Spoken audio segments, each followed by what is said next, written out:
تاہم لمحہ موجود میں یہ سچویشن ہے کہ پی ٹی آئی قومی اسمبلی نہیں جا سکتی. تو میں نے کہا کہ چونکہ ابھی یہ آرڈر جاری ہوا ہے، تو جب ہم یہ ریکارڈنگ کر بالکل رہے ہیں تو ہم یہ پہلے جو ہے اپنے ناظرین تک پہنچا دیں. جی بالکل. اور سر اس کے علاوہ جو ہم کل ایک انٹرویو ڈسکس کر رہے تھے، اور اس وقت تک کیونکہ اس کی تصدیق یا تردید نہیں آئی تھی تو ہم نے بڑے اس میں ڈیٹیل میں بات کی، لیکن اب جو ہے وہ اس کی تردید آ گئی ہے. تو اب یہ جاوید چودھری صاحب کا کیا ہوگا؟ اب دیکھیے مسئلہ یہ ہے کہ جاوید چودھری صاحب نے ایک سیٹنگ کی تھی کوئی 5-6 گھنٹے کی جناب قمر جاوید جی باجوہ صاحب کے گھر جا کے، اور وہ اس سیٹنگ میں سے مختلف بالکل. چیزیں نکال کے چلاتے رہتے ہیں. تو ٹھیک ہے وہ کالم لکھ رہے ہیں اس کے اوپر مسلسل، یہ ان کا کوئی چھٹا کالم تھا اس ٹاپک کے اوپر.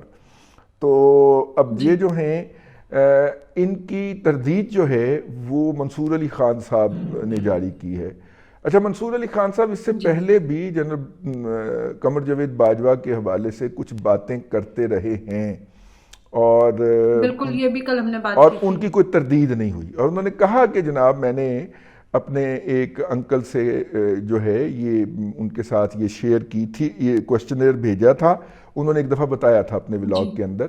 تو انہوں نے جنرل قمر بالکل. جاوید باجوہ صاحب سے جواب لے کے مجھے دیے، پھر انہوں نے اس پہ 2-3 ولاگ بھی کیے، لیکن ان کے ولاگز کی بالکل کوئی تردید نہیں آئی کبھی. ٹھیک ہے. اب صحیح. جاوید چودھری کا جو کالم ہے جس کے اندر انہوں نے جنرل صاحب کے حوالے سے، جنرل قمر جاوید باجوہ صاحب کے حوالے سے کچھ باتیں کہی ہیں، اس کی تردید جو ہے وہ کہا جا رہا ہے کہ وہ منصور علی خان صاحب سے کروائی جا رہی ہے. منصور علی خان صاحب بھی چونکہ آرمی بیک گراؤنڈ سے ہیں، ان کے نانا جو ہیں جنرل موسیٰ خان جو تھے وہ مغربی پاکستان کے گورنر بھی رہ چکے ہوئے ہیں مارشل لاء کے دوران، یہ وہ والی بالکل فیملی سے تعلق رکھتے ہیں.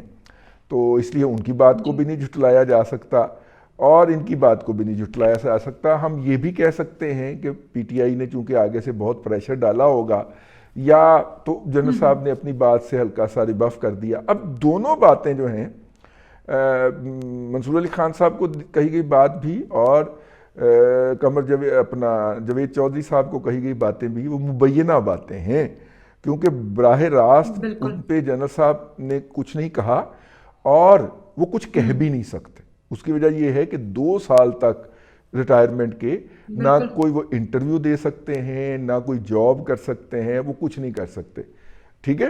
تو یہ تو مبینہ مطلب اب باتیں. ہمیں ان ساری خبروں کی اصل تصدیق یا تردید کے لیے 2 سال کا انتظار کرنا پڑے گا، اور میرے خیال 2 سال کے بعد جو سچویشن ہوگی تو ہو سکتا ہے کہ کوئی کتاب ہی آ جائے، پھر اس کے اوپر ہم اچھی طرح سے جو ہے نا تسلی سے تبصرہ کریں گے کہ اس کتاب کے اندر کون کون سے انکشافات ہوئے ہیں. اصولی طور پہ تو جنرل قمر جاوید باجوہ صاحب کو چاہیے تھا کہ وہ بھی 2 سال انتظار کرتے، لیکن انہوں نے اتنی بھرپور زندگی گزاری ہے ایز این آرمی چیف، جس طرح وہ چاروں طرف سے کھیل رہے تھے کہ وہ جی چودھری پرویز لائی کو کچھ اور فون کر کے کہہ رہے ہوتے تھے، جنرل مزمل کا بالکل فون استعمال کر کے چودھری پرویز لائی سے بات کر کے اسے کچھ اور کہہ رہے ہوتے تھے، عمران خان سے پریزیڈنسی میں مل کے اسے کچھ اور کہہ رہے ہوتے تھے، اور جو تھے وہ اپنے سسر کو لندن بھیجتے تھے، جنرل کرنل لیاقت وسیم ان کے ہمراہ جاتے تھے، اور جنرل اجاز میرا خیال ہے ان کے سسر کا نام ہے، وہ نواز شریف سے مل کے کچھ اور کہہ رہے ہوتے تھے. تو وہ چاروں طرف سے کھیل رہے تھے نا جنرل باجوہ صاحب. تو ایک مطلب جو بھرپور ان کی لائف. کتاب آئے گی نا، وہ آپ نے ابھی سے بتا دیا کہ ان کی کتاب جو ہے وہ بہت زیادہ انٹرسٹنگ ہوگی، خاص طور پہ پاکستانی پالیٹکس کے حوالے سے. مطلب وہ دیکھو چاروں طرف سے کھیل رہے تھے، ان کے پاس چاروں کی انفارمیشن تھی. ادھر پیپلز پارٹی کو وہ کچھ جی اور جی کہہ رہے تھے، ادھر پی ایم ایل این کو کچھ اور کہہ رہے تھے.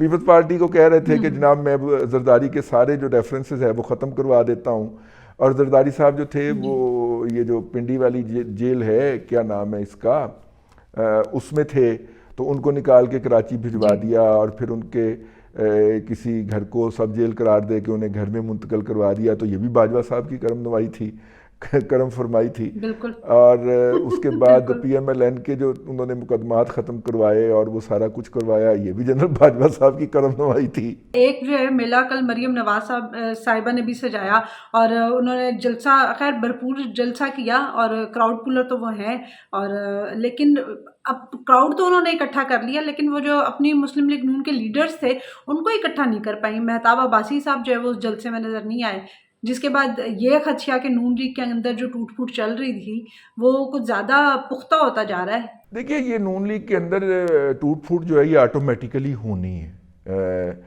یہ وہ لابی ہے جس کو ہم شہباز شریف لابی بھی کہتے ہیں, اور اب ہم یہ بھی نہیں کہہ سکتے کہ ان لوگوں نے کچھ بھگتا نہیں ہے, لیکن یہ مہتاب عباسی صاحب جیسے لوگ جو ہیں جب نواز شریف پہ مشکل کا وقت آیا تھا تو یہ بڑے آرام سے پیچھے ہو کے بیٹھ گئے تھے. ان کا دکھ یہ ہے کہ میرے بیٹے کو اس کی جو اپنا کیا لوکل باڈی کی سیٹ میں سے ہرا دیا گیا. تو بندہ مہتاب عباسی کو پوچھے کہ آپ کتنے بڑے لیڈر ہیں کہ آپ کا بیٹا اپنی یو سی کی سیٹ ہار جائے, میرا مطلب ہے تو پھر بھی آپ بڑے لیڈر ہونے کے دعوے دار ہیں, میرا مطلب ہے اس کے بعد تو آپ کو شرم سے ڈوب مرنا چاہیے کہ آپ اپنی یو سی کی سیٹ ہار گئے ہیں.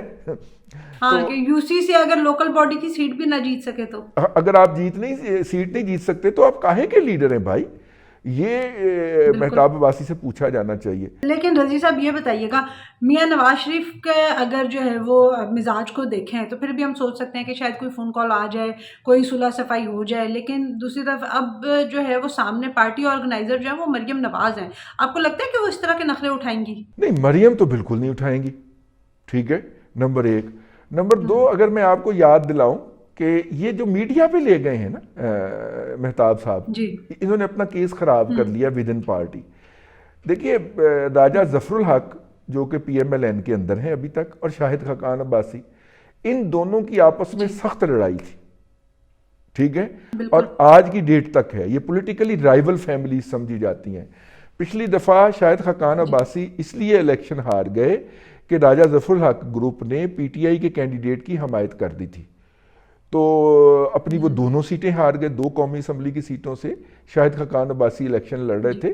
تو یہ لوکل پالیٹکس ہوتی ہے نا, اس کو اگر آپ اپنی نیشنل اور پارٹی پالیٹکس کے اندر مکس کرنے کی کوشش کرتے ہیں تو معاملات خراب ہو جاتے ہیں. لیکن راجہ ظفر الحق کو نواز شریف صاحب نے سینٹ کے اندر اکاموڈیٹ کر لیا اور انہیں کہا کہ آپ نیشنل اسمبلی کی پالیٹکس سے باہر نکل جائیں اور شاہد خاقان عباسی کو اس میں کرنے دیں.